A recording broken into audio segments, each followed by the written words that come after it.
يا ذاكر الأصحاب كن متأدبا واعرف عظيم منازل الأصحاب. هم صفوة رفعوا بصحبة أحمد وبذاك قد خصوا من الوهاب. يا ذاكر الأصحاب كن متأدبا واعرف عظيم منازل الأصحاب. هم صفوة رفعوا بصحبة أحمد وبذاك قد خصوا من الوهاب. هم ناصروا المختار في تبليغه فجزاهم الرحمن خير ثواب. ما بال أهل الغي طال لسانهم وتجرؤوا ورموهم بسباب. سبوا خيار الخلق من لهم العلا ولهم مقام في ذرى الأحساب. من قبل صرح أعوج عن حقده في سب شيخ متق أواب. لا ثاني الاثنين في الغار الذي شهدت له آيات خير كتاب.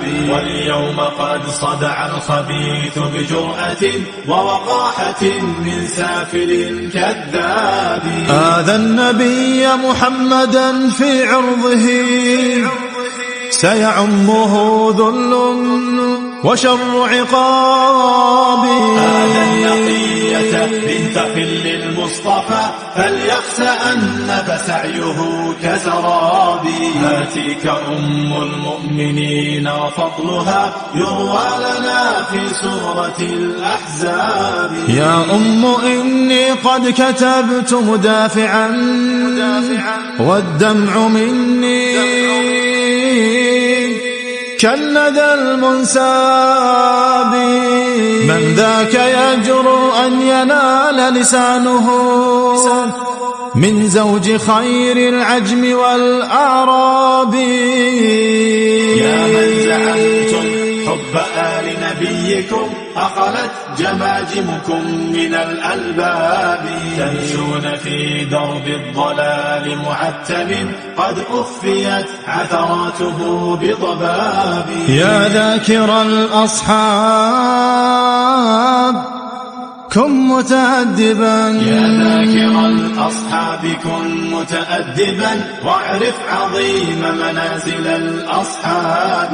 هم صفوة رفعوا بصحبة أحمد وبذاك قد خصوا من الوهاب. يا ذاكر الأصحاب كن متأدبا واعرف عظيم منازل الأصحاب. هم صفوة رفعوا بصحبة أحمد وبذاك قد خصوا من الوهاب. يا ذاكر الأصحاب كن متأدبا.